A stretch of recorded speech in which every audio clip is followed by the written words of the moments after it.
Assalamualaikum warahmatullahi wabarakatuh. Apa kabar semuanya? Semoga semua dalam keadaan sehat dan dilindungi oleh Allah SWT. Berjumpa lagi dengan saya, Rini Nurrahayu. Kali ini di pembelajaran seni budaya untuk kelas 10 SMK. Pada hari ini kita akan membahas tentang menganalisis dan mengembangkan karya seni budaya Nusantara. Nah, Indonesia itu merupakan negara yang memiliki budaya yang melimpah dan begitu beraneka ragam jenisnya.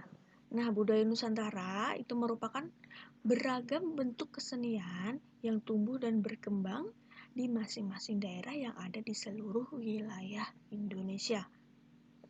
Budaya ini sangat beragam jenis dan bentuknya. Ada yang berupa kesenian tari, lukisan, patung, lagu daerah, maupun pertunjukan seperti teater. Karya seni budaya Nusantara dapat menjadi alat promosi untuk memperkenalkan Indonesia di mata dunia.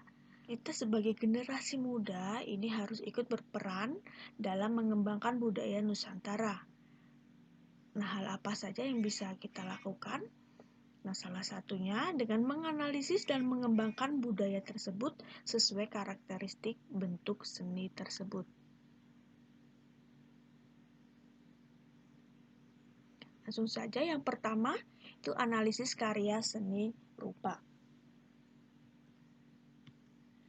Analisis dalam konteks apresiasi itu adalah pengkajian yang cermat terhadap karya seni rupa untuk mengetahui karya yang sebenarnya. Analisis itu merupakan langkah awal yang dapat Anda lakukan untuk mengenal dan memahami karya tersebut. Untuk menganalisis atau menelaah karya seni rupa secara mendalam dapat dilakukan dengan cara menguraikan masalah pokok dengan bagian-bagian karya seni, termasuk hubungan antar bagian dengan keseluruhan sehingga diperoleh kesimpulan yang tepat ketika mengkaji karya seni rupa. Nah, berikut penjelasan mengenai analisis karya seni rupa. Yang pertama, ada konsep. Nah, konsep ini pada karya seni rupa yaitu aktivitas pengamatan sebuah karya seni untuk menemukan sumber inspirasi, interes seni, interes bentuk, penerapan prinsip estetik, dan pengkajian aspek visual seperti struktur rupa, komposisi, dan gaya pribadi.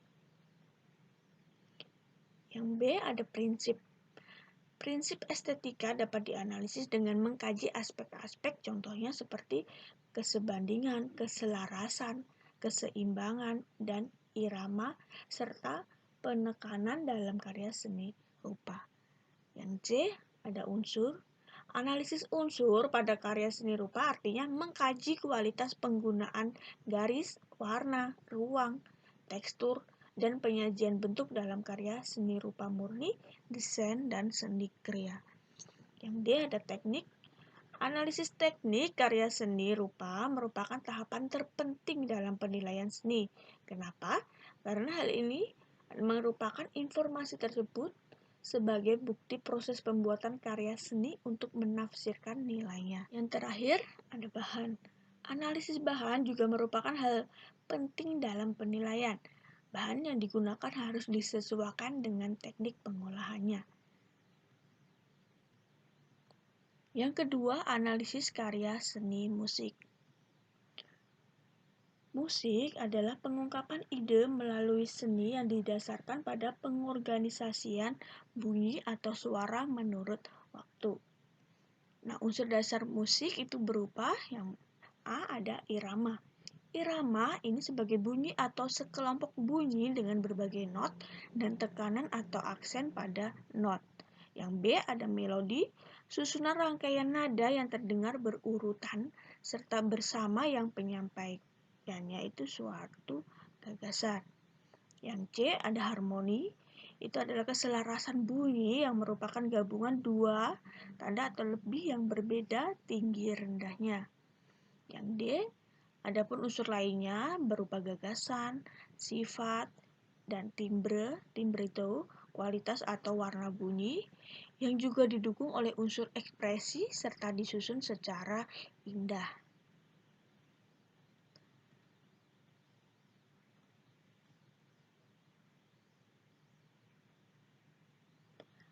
Analisis adalah kegiatan atau aktivitas memperdalam sebuah informasi atau usaha mempelajari suatu karya secara lebih mendalam. Jadi, analisis musik dapat diartikan sebagai sebuah aktivitas musik untuk mempelajari suatu karya secara mendalam. Adapun elemen yang akan menjadi bahan untuk dianalisis itu diantaranya adalah struktur dasar, tema, bentuk, dan struktur frase. Lanjut yang ketiga, analisis karya seni tari. Tari merupakan sebuah gerak tubuh yang begitu selaras dan seirama dengan musik yang biasanya dipakai untuk menyampaikan sebuah maksud dan tujuan tertentu. Seni tari di Indonesia ini sangatlah beragam bentuk dan jenisnya. Setiap tarian itu memiliki gerakan dan fungsinya masing-masing. Nah, untuk melakukan analisis karya seni tari, itu harus memperhatikan beberapa hal terkait seperti berikut. A. Fungsi tari. Dalam menganalisis sebuah karya seni tari, hal pertama yang dapat dilakukan adalah dengan mengamati unsur-unsur dalam tari tradisional. Salah satunya dengan mengamati dari sudut pandang fungsi tarian tersebut. Nah, adapun fungsi tari itu sebagai berikut. Yang A. Pengamatan terhadap tari yang berfungsi sebagai upacara. Ada jenis tari tertentu yang dimainkan untuk profesi upacara.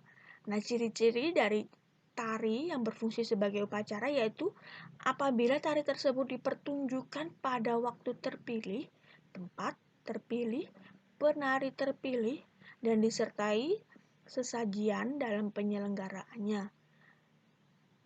Contohnya, tari sebagai upacara salah satunya itu di daerah Bali. Nah, Bali itu merupakan salah satu pulau yang banyak memiliki keberagaman tari. Hampir semua tarian di Bali itu digunakan untuk upacara keagamaan yang memiliki fungsi upacara.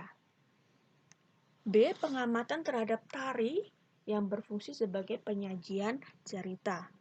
Tari yang berfungsi sebagai penyajian estetis adalah tari yang disiapkan untuk dipertunjukkan. C. Pengamatan terhadap tari yang berfungsi sebagai hiburan pribadi.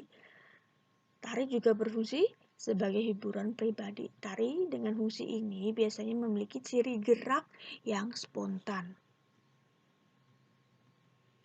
Yang B, ada simbol tari. Pengamatan karya seni tari juga dapat mencakup simbol tari. Nah, simbol tari dapat terlihat baik dari gerakannya ataupun busana yang dikenakan dalam tarian.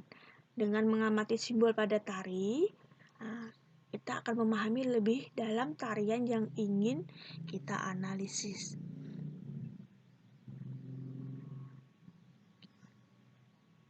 Yang pertama, mengamati simbol dan gerak. Perhatikan gerak tari memanah dalam tari beksa panah dari Kalimantan Selatan. Gerakan ini memiliki kesamaan antara gerak dalam tari dengan gerak yang sebenarnya. Atau dengan kata lain, gerak memanah pada tari beksa panah meniru gerak memanah. Dengan demikian, gerak ini memiliki simbol gerak bermakna. Yang kedua, mengamati simbol dalam busana. Coba perhatikan gambar berikut dengan seksama. Nah, bagaimana busana yang dikenakan oleh penari tersebut? Gambar tersebut merupakan tari gawil dari Jawa Barat.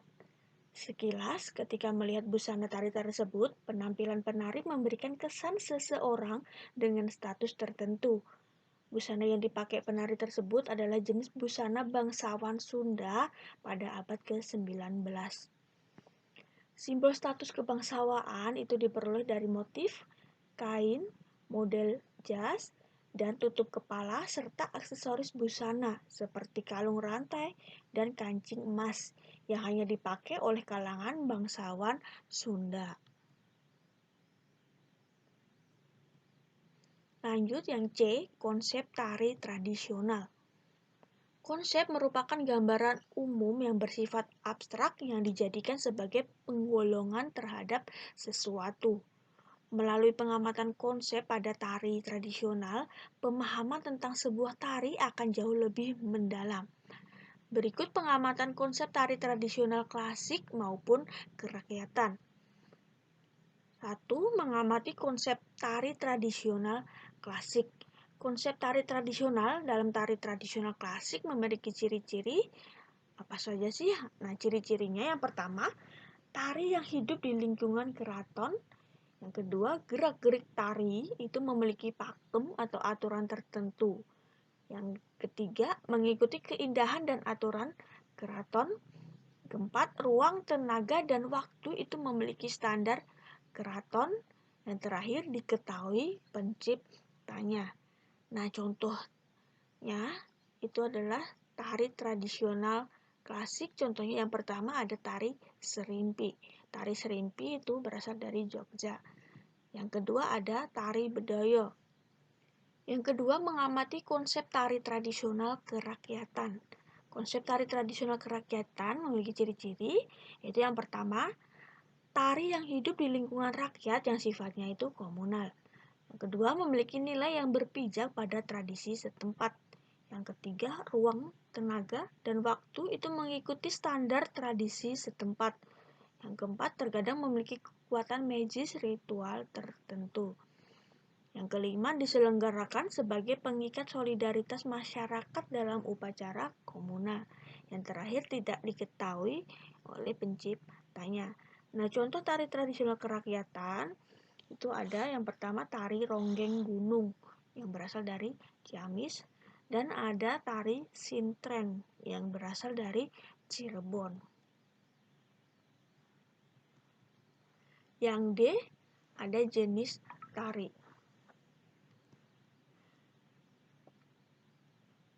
Pengamatan tari ini juga dapat dilihat dari sudut pandang jenis tari.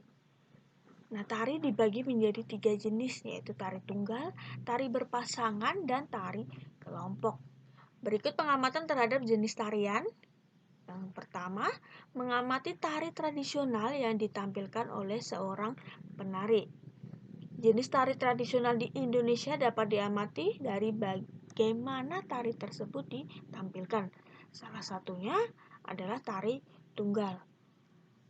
Nah, contoh tari tunggal diantaranya ada tari Gatut Kaca yang berasal dari Jawa Tengah. Tari Gatut Kaca menarikan seorang tokoh pewayangan. Yang kedua, mengamati tari tradisional yang ditampilkan secara berpasangan. Tari berpasangan ditampilkan oleh 2 orang penari yang gerakannya saling mengisi. Nah, contohnya tari berpasangan di sini ada tari piring yang berasal dari Minangkabau. Tari berpasangan tidak hanya dilakukan dengan jumlah 2 orang, tetapi dapat pula ditampilkan secara berkelompok dalam jumlah genap. Misalnya 4 orang penari yang terdiri dari 2 pasang penari. Yang ketiga, mengamati tari tradisional yang ditampilkan secara kelompok. Tari kelompok adalah tarian yang dibawakan oleh minimal 3 orang atau secara kelompok beberapa orang. Dalam menarikan tari ini diperlukan adanya kerjasama dari antar penari. Contohnya, tari kelompok ini adalah tari pendet yang berasal dari Bali. Nah, yang keempat, analisis karya seni teater. Seni teater merupakan seni pertunjukan yang bersifat kompleks karena melibatkan banyak individu dan kelompok di dalamnya. Selain itu, dalam penyelenggaraan pertunjukan seni teater juga banyak unsur yang ada di dalamnya. Unsur-unsur tersebut dapat kita analisis secara objektif tanpa dilandasi pandangan yang subjektif. Nah, data analisis teater harus akurat, rapi, dan tidak mengedepankan emosi dan perasaan. Adapun dalam menganalisis karya seni teater, seseorang itu harus melalui tahapan-tahapan berikut ini. Apa saja tahapannya? A, itu ada pengamatan. Langkah pertama yang harus dilakukan oleh seseorang yang akan melakukan analisis sebuah karya seni teater adalah mengamati atau menonton pementasan teater. Seorang penganalisis yang baik tentunya dalam menonton pementasan teater akan menjaga jarak antara emosi dalam sebuah drama, baik itu naskah maupun pementasan, sehingga nilai yang akan diberikan pun itu akan bersifat objektif. Yang B, penginventarisan. Tahap selanjutnya adalah menginventaris atau mencatat setiap adegan dalam pementasan. Seorang penganalisis yang baik harus bersikap objektif dengan cara mencatat setiap detail dari pementasan tersebut agar proses penganalisisannya itu berjalan dengan baik. Yang C, pengidentifikasian. Pengidentifikasian adalah tahap menyusun inventaris yang sudah dibuat. Nah, dapat dilakukan dengan menyusun data berdasarkan kesamaan tertentu. Data tersebut disusun sedemikian rupa untuk kepentingan analisis. Yang D, interpretasi. Tahap ini dilakukan setelah data-data terkumpul dan dikelompokkan berdasarkan kesamaan tertentu. Pada tahap ini, seorang penganalisis menganggap bahwa karya teater sebagai bentuk fiksionitas yang memiliki arti dalam setiap detailnya. Yang E, pembuktian. Dalam tahap ini, penganalisis mulai mencocokkan interpretasi yang ia berikan pada tahap selanjutnya dengan data yang sudah ada. Jika interpretasi yang ia lakukan sebelumnya bertentangan dengan beberapa data, maka analisis sebelumnya tersebut dianggap kurang benar dan harus segera direvisi. Yang terakhir, simpulan. Tahap terakhir yang dilakukan dalam penganalisisan suatu pementasan teater adalah dengan memberikan simpulan. Potongan-potongan data yang sudah dianalisis kemudian disusun dalam bentuk simpulan yang runtut dan objektif. Nah, itu tadi pembelajaran kita hari ini. Semoga ilmunya bermanfaat. Assalamualaikum warahmatullahi wabarakatuh.